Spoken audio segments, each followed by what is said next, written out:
guys, so Huawei finally announced their 2018 flagship phones. Instead of P11, they went straight to the 20. So they announced the Huawei P20 series, which includes 3 phones, the Huawei P20, the P20 Pro, and the P20 Lite. Now there's a 4th one as well, which is called as Huawei Mate RS, which is the new Porsche design smartphone. So let's talk about 5 important things you need to know about the new Huawei P20 phones. Number 1 is the notch. So yes, the notch is here. Everyone is talking about it. Definitely inspired from the great king of the notch, iPhone 10. Huawei even says that their notch is smaller than the iPhone 10. Like, they are actually proud of it. They're cool about it and they're embracing it with no issue whatsoever, even though a lot of people out there hate it. So it's not really a surprise. We have seen it coming months ago. The notch is here, and Huawei took a lot of inspiration from Apple, but it may not be as bad as you think because the software actually lets you hide the notch. So it's not going to be a big problem. If you hate it, you can hide the notch by adding that black bars on the side. So it's gonna blend in and it will feel like a top bezel. The thing that bothers me about the design of the P20 is that it still have a bottom bezel despite having the notch, which is not cool. Number 2, crazy new color. Huawei for the first time introduced a gradient color look, and I have to say it's the most beautiful color I've seen on any phone. Like, this is really good looking color. I like the lilac purple on the Galaxy S9, but this is just too damn pretty. It uses a non-conductive vacuum metallizing to generate a unique gradient look. It looks super premium, and of course it is still a gloss phone, so you're gonna have to deal with those fingerprint smudges. But yeah, this color is cool, and Huawei calls it the Twilight color. So if you're gonna buy this, I think this color should be the one you should go for. Number 3, triple camera. Now Huawei has released so many dual camera phones, and they have finally released a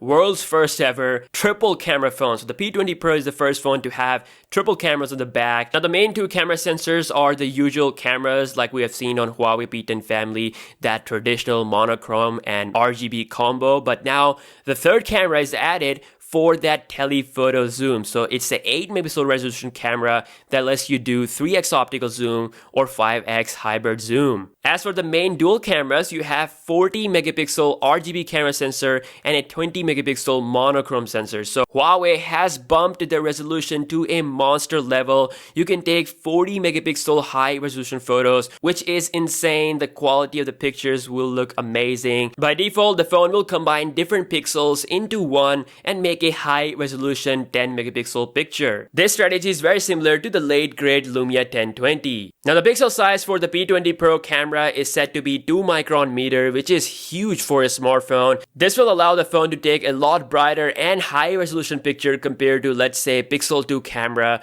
which has a 1.4 micrometer pixel size. This is why, as of now, the P20 Pro has the most DxOMark score ever, coming at 109.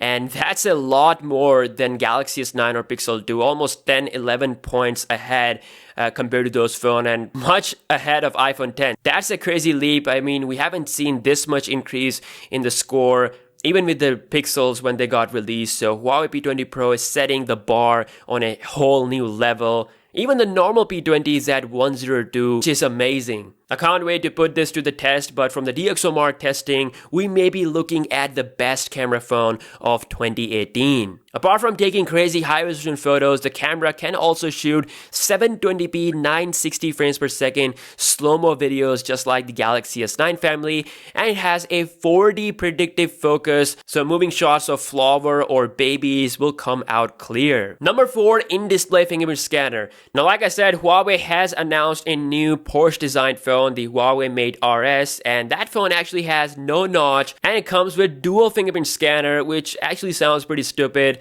There is one fingerprint scanner in display and one on the back. I don't know why you would need. I'm pretty sure you're going to use just one while unlocking the phone. Something tells me that the in-display fingerprint scanner might not be up to the awesome level of the current fingerprint scanner. So that's why Huawei added a backup option of adding a fingerprint scanner on the back, just so if the in-display fingerprint scanner is slow, then user can still use the back fingerprint scanner. So for the first time, we have dual fingerprint scanner on a phone. They did it. Clap. Number 5, same internals. Now, the processor is same as the Mate 10, which is the Kirin 970, so nothing changed from that. It's a 2017 chip, so I did the performance test against the Galaxy S9 Plus, and since, like I said, it's the same processor, you can expect the same results with the P20 family. The benchmark score is lower than the Exynos 9810, and also in real life speed test wise, the Galaxy S9 Plus was slightly faster in loading up games and booting up, and also slightly better in RAM management. So pretty much the main change we have with Huawei P20 family is its camera, and there's a new color, and there's this notch which you can hide. So gotta say, for me, the cameras are definitely the main attracting point, and as of now there's no word about the official US release, but the phones are being released in the UK, and for the pricing, the P20 will cost around 679 euros. The Pro model will cost 899, while the Porsche design model will cost somewhere around 1600 euros. So that will be an insane price for the phone.